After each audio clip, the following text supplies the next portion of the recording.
Hello, good morning. Welcome to Appreciating Literature. Today we have got a short story by the famous Indian writer Kushwant Singh. The title of the story is Mark of Vishnu.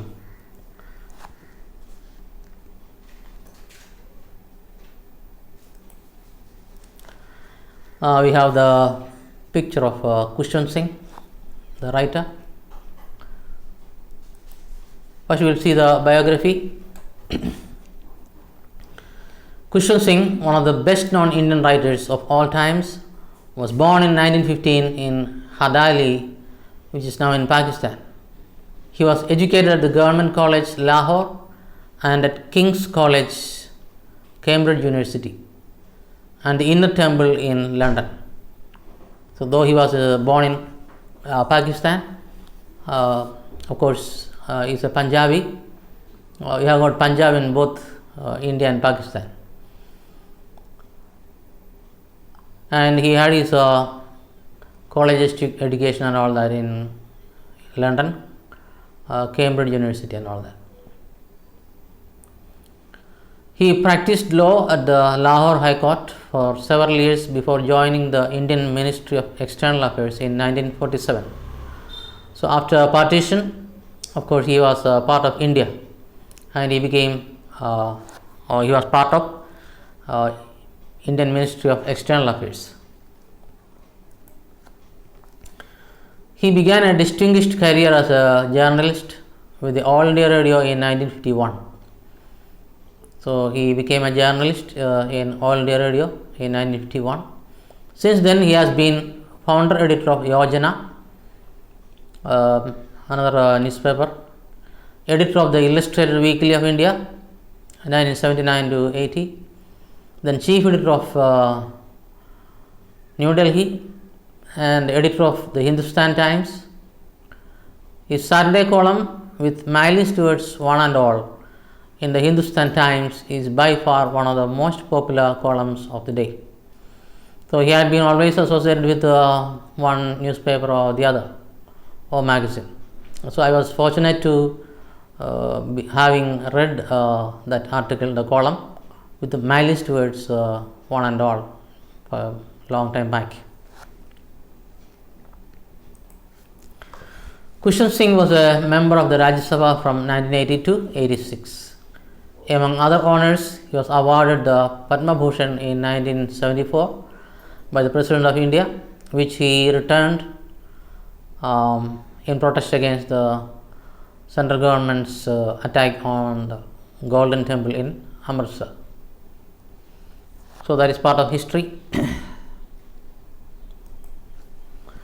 Among the several works he published are a classic 2-volume history of the Sikhs, several novels, the best known of which are Delhi, Train to Pakistan, and The Company of Women, and a number of translations and non-fiction books on Delhi, nature and current affairs. The Library of Congress has 99 works on and by Kushwant Singh. So, the Library of Congress is in America. So, you can imagine how distinguished writer he is. In an American library is having 99 books of Kushwant Singh. So, that itself shows the greatness of the writer. So, we are starting the story right away. Mark of Vishnu.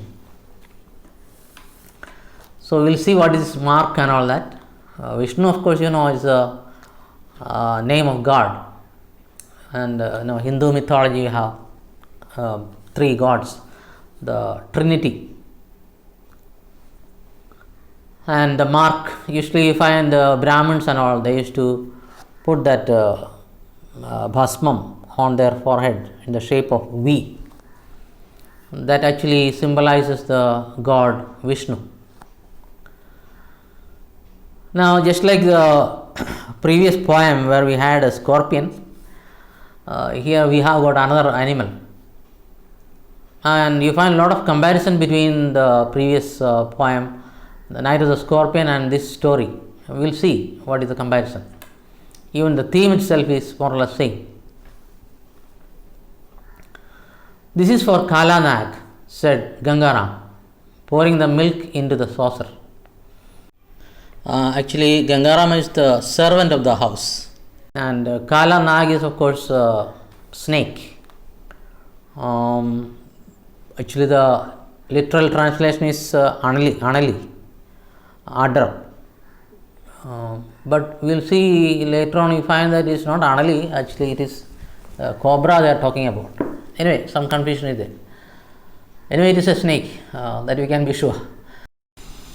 So, this servant is trying to feed the snake with milk. Every night I leave it outside the hall near the wall and it is gone by the morning. Perhaps it is a cat, we youngsters suggested. So, here you have got a boy, he is a servant here, actually he is not educated, but he is a very strong believer. He believes in religion and all that. So, he considers every life as holy or sacred. So, he respects life, and as a Hindu, of course, he respects snakes. That's why he is feeding the snake. So, every evening he is keeping the milk in front of that hall there where the snake is supposed to be, and he believes that it is drinking it. So, others are actually making fun of him, telling that it is not the snake, it is the cat that is drinking. Cat, said Gangaram with contempt. No cat goes near that hole. Kala Nag lives there. So, he is very sure that it is the snake that is drinking the milk and not the cat. As long as I give him milk, he will not bite anyone in this house.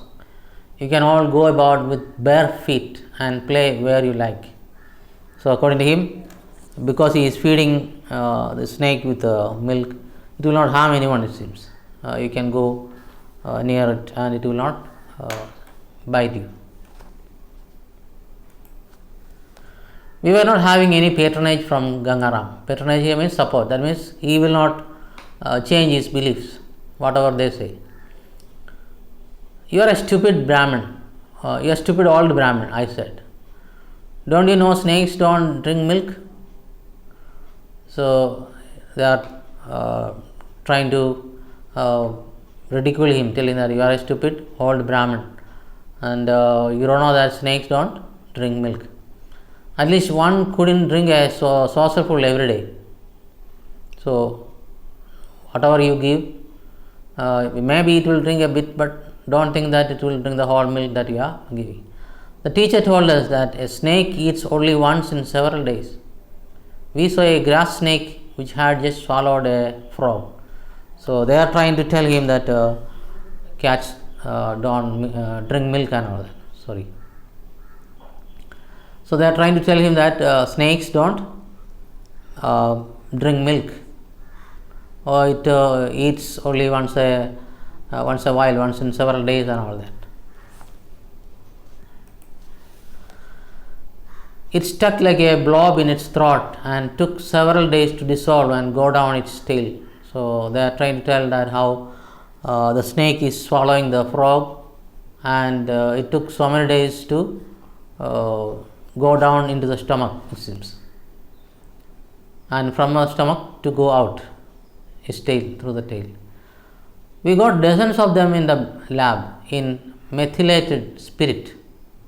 So, of course, these boys are studying in the school, so they know how the snakes are preserved in spirit for study in the biology lab and all that. Why, last month the teacher bought one from a snake charmer which could run both ways. So, they are talking about one snake which could move both ways. It had another head with a pair of eyes at the tail. So, it had a head in front as well as at the back. You should have seen the fun when it was put in the jar. So, you can imagine how the snake will be panicking when they are put in the spirit. There wasn't an empty one in the lab. That means all the jars were full of snakes. So, the teacher put it in one which had a Russell's viper. there's another type of snake, viper. So this snake was put along with the another snake. He caught its two ends with a pair of forceps, dropped it in the jar, and quickly put the lid on. There was an absolute storm as it went round and round in the glass, tearing the decayed viper into shreds. So you find this snake which is put in the jar is actually, the spirit is there inside, so it will be in terrible pain. So it will be, almost moving very fast and then destroying the snake that was already in the jar, tearing it into pieces.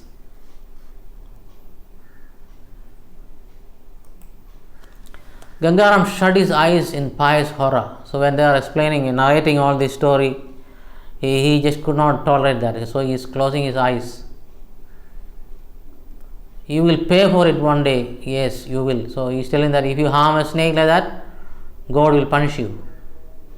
It was no use arguing with Gangaram. He, like all good Hindus, believed in the trinity of Brahma, Vishnu and Shiva, the creator, preserver and destroyer. So no use of arguing with him. He believes in all that. So we cannot change his beliefs. Of these, he was most devoted to Vishnu. So Vishnu was his favorite god.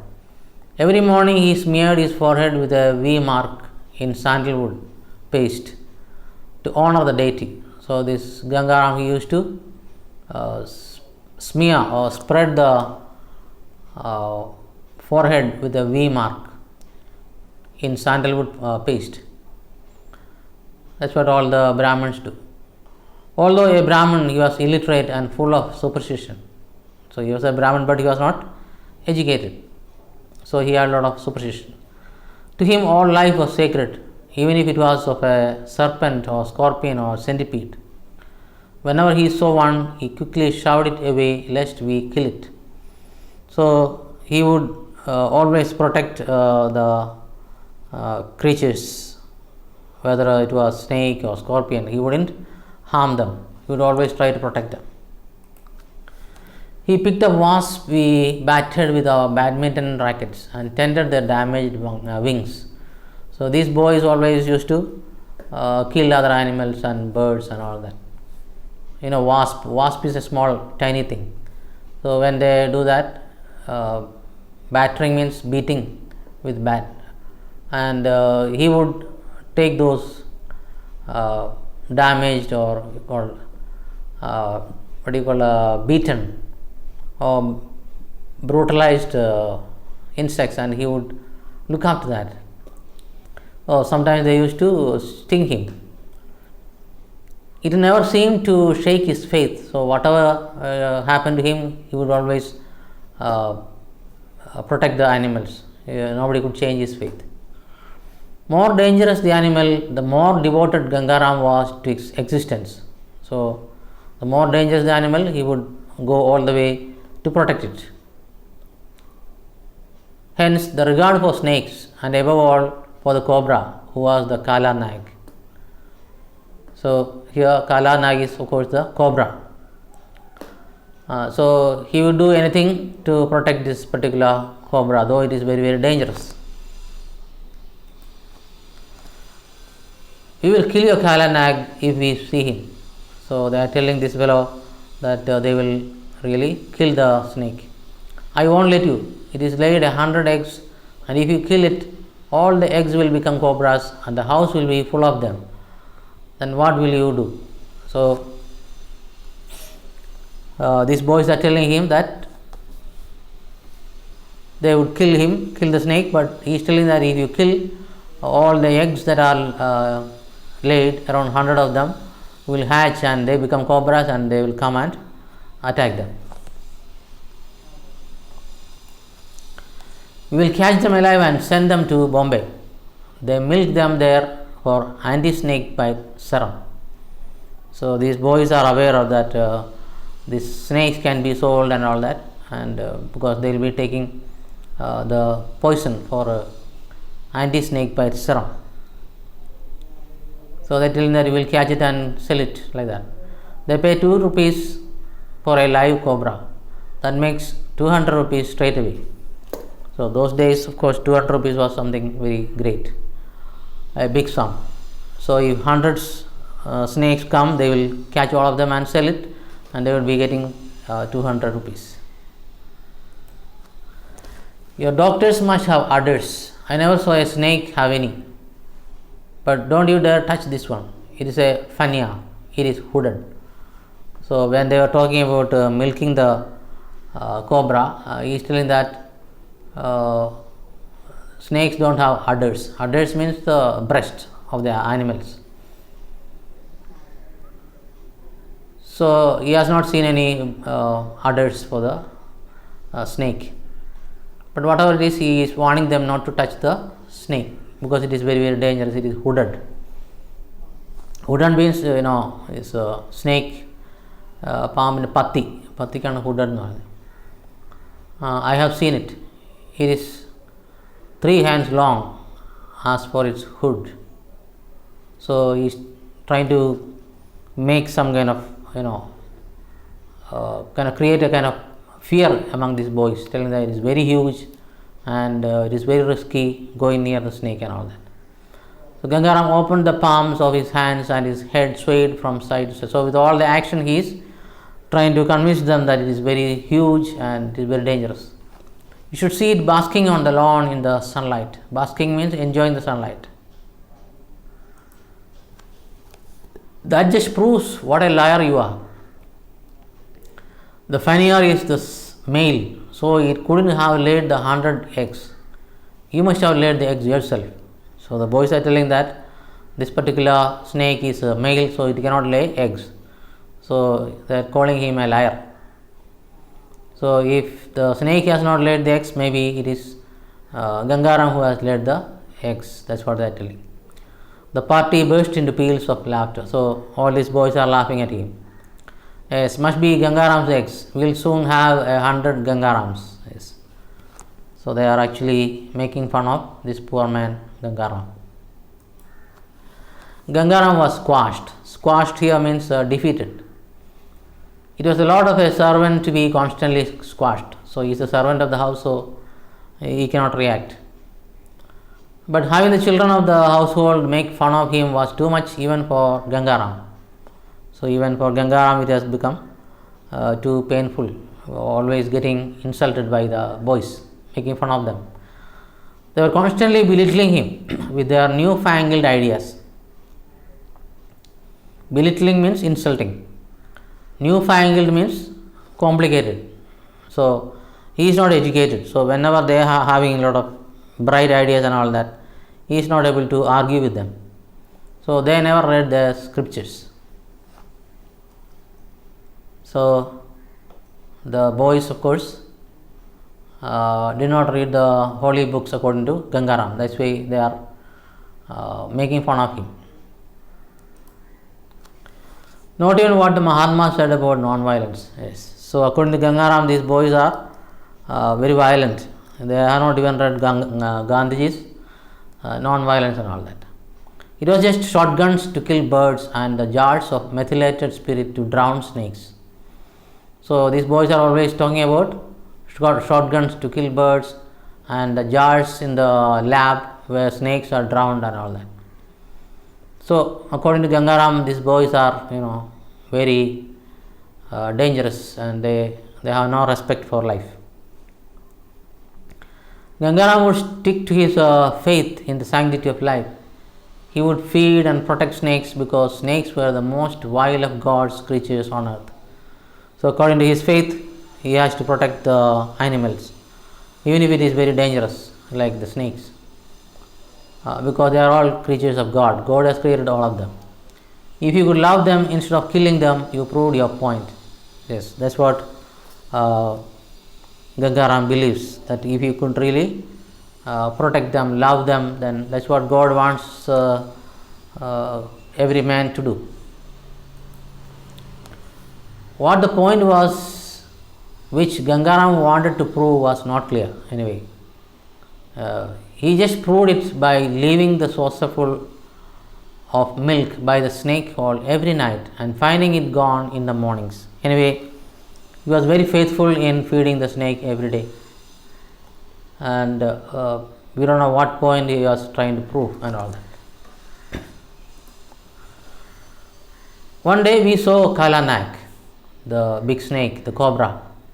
The monsoon had burst with all their fury, and it had rained in the night. So the earth, which had lain parched and dry under the withering heat of the summer sun, was steaming with life. So just like in the poem, it was after the rain the scorpion came out. So same way here you find the snake is coming out after the rain, after the hot summer sun. In little pools, frogs croaked. So snakes, of course, like to eat or catch frogs.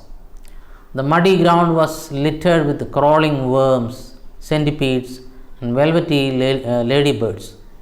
So you could find a lot of creatures around after the rain, like worms, centipedes.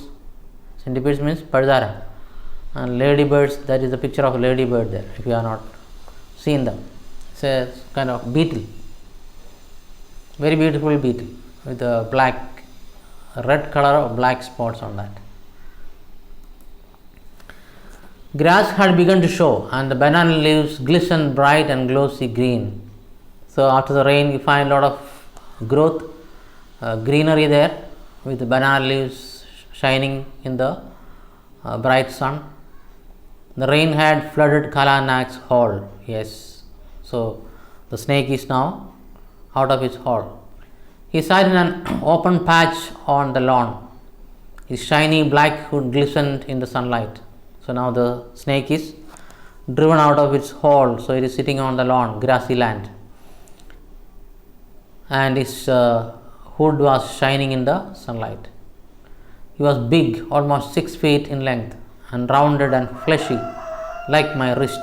So it is very long and very stout, fat. Looks like a king cobra. Let us get him. So the boys are now planning to catch the snake. Kalanak did not have much of a chance. The ground was slippery, and all the holes and gutters were full of water. Gangaram was not at home to help.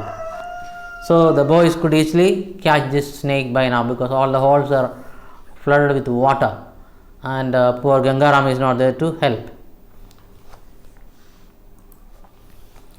Armed with long bamboo sticks, we surrounded Kalanak before he even scented danger. So before the snake could understand the situation, these boys are surrounding it with bamboo sticks and all that. When he saw us, with his eyes turned a fiery red, and he hissed and spat on all sides. So now the snake is sensing danger, so it is making a lot of noise and spitting venom all around.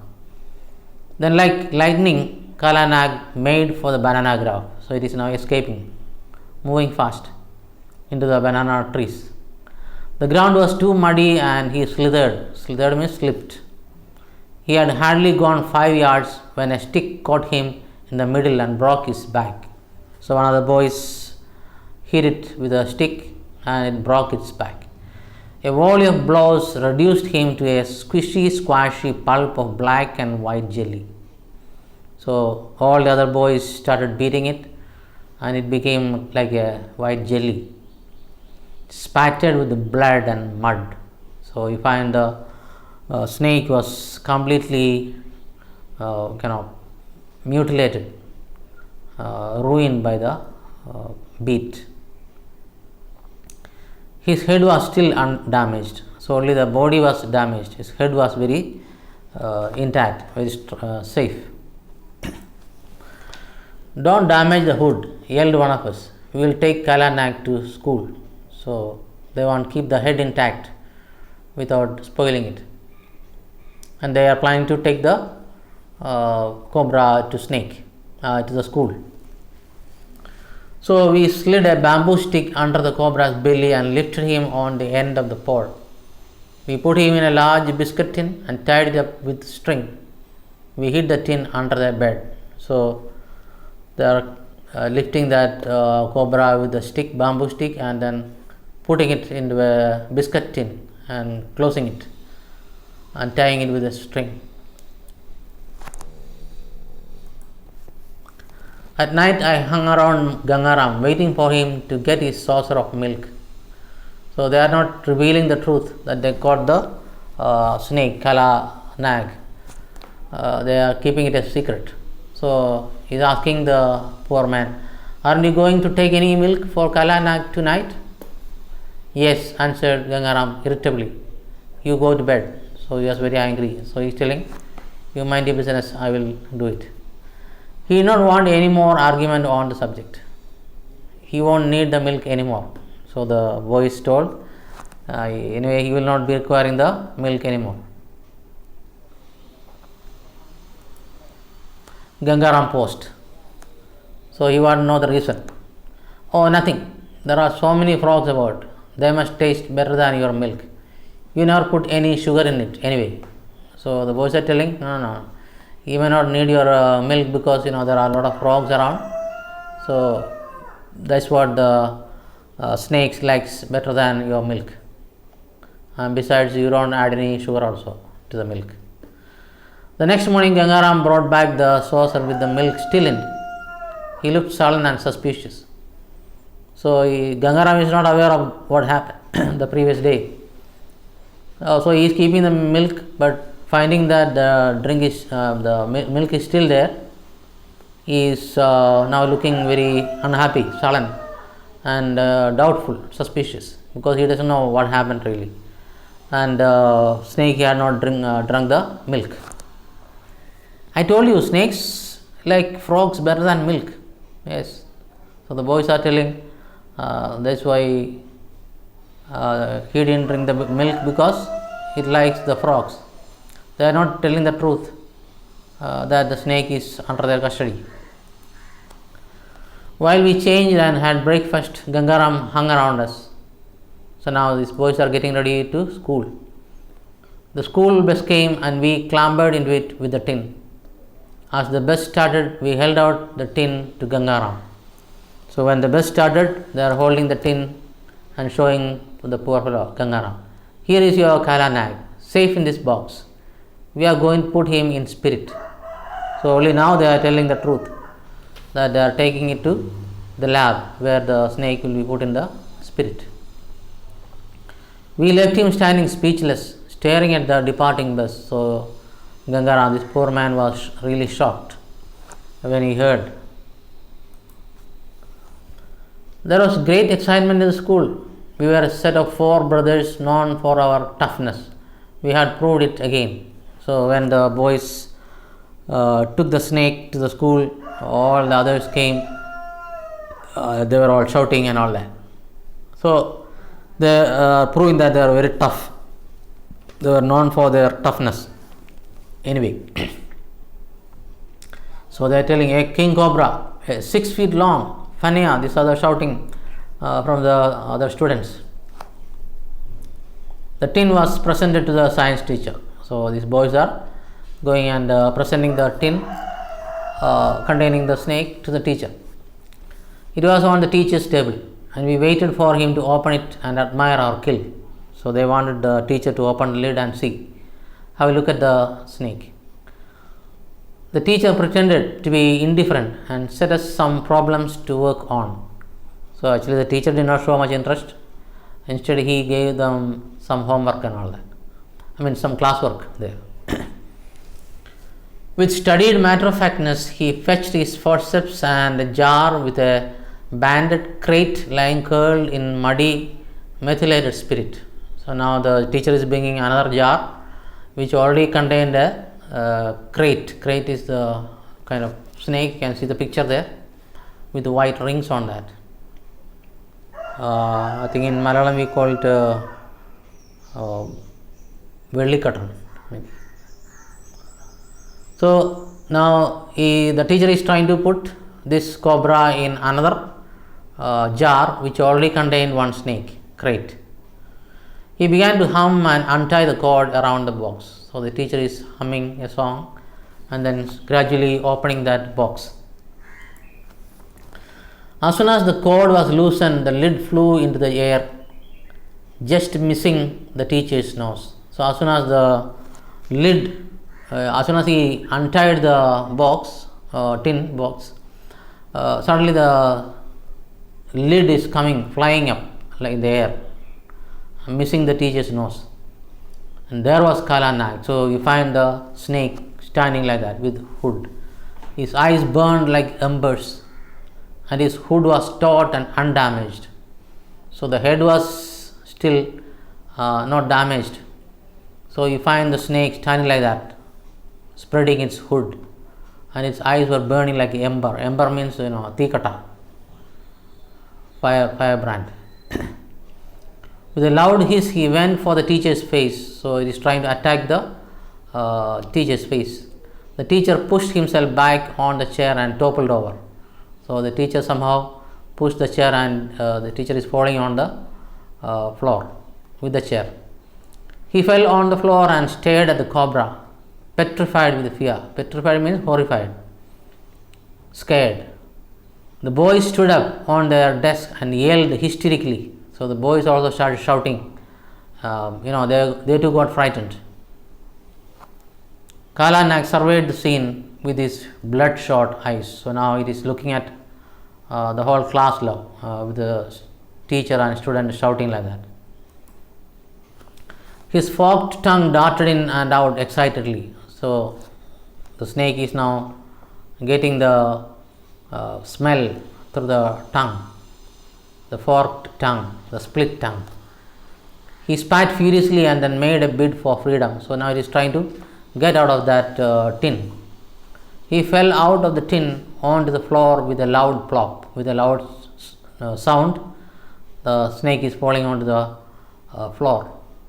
His back was broken in several places, and he dragged himself painfully to the door. So the body of the snake was very badly injured, but still it is moving. It is dragging itself through the floor, and it is going to the door to escape. When he got to the threshold, he drew himself up once again with his hood outspread to face another danger. So when he is reaching the door, he is again standing there with his hood spread like that, and there is somebody standing there in front of the door. That is the meaning of another danger here. Let's see what is the danger facing him now. Outside the classroom stood Gangaram with a saucer and a jug of milk. So you find this man coming all the way to the school with that milk, because he understood that the boys had taken the snake to the school. So he is coming with the milk in order to feed the snake. As soon as he saw Kala Nag come up, he went down on his knees. So here you find this man, very religious. He is kneeling down when he saw the snake there.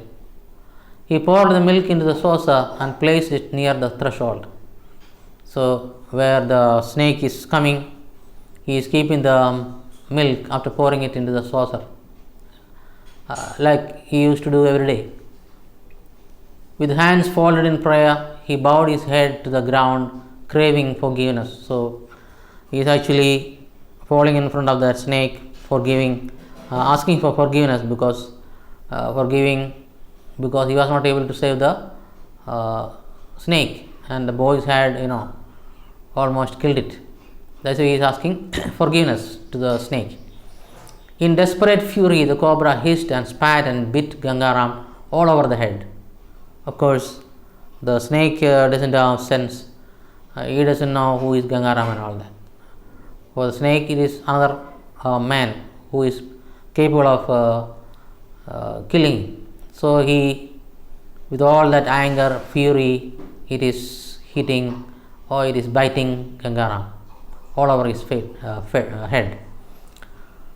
Then with great effort dragged himself into a gutter and wriggled out of view. So after biting Gangaram, the snake is just going out and escaping into a hole. Gangaram collapsed with his hands covering his face. He groaned in agony. So he was badly injured by that snake bite. The poison blinded him instantly, so he was not able to see. He was in great pain.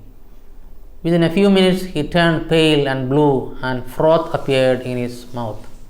So you find his color is changing into blue, and from his mouth kind of froth is coming. Froth is like pada. Why could I know? On his forehead were little drops of blood. So on the forehead you could find drops of blood coming. These the teacher wiped with his handkerchief. So the teacher came and wiped the face. Underneath was the V mark where Kala Naik had dug his fangs. So they were able to see the V mark on his forehead. The mark usually made by Brahmins on their forehead as a sign of God Vishnu. So that is actually the mark of Vishnu. Now you find a lot of similarity between this short story and the poem by Nissim Ezekiel, The Night of the Scorpion. So you have two creatures. One is the scorpion. Here you have a cobra, and both symbolizes the superstitions of the people and how they suffer as a result of their superstition. So here you find Kushwant Singh is actually trying to uncover the senseless superstitions of the people prevailing at that time. Not only at that time, even now you find people have this kind of superstition. We are not completely out of it, in spite of all that education, enlightenment and all that. People still have, and they still live in superstitions. So with that we come to the end of this beautiful story. It's goodbye. Thank you.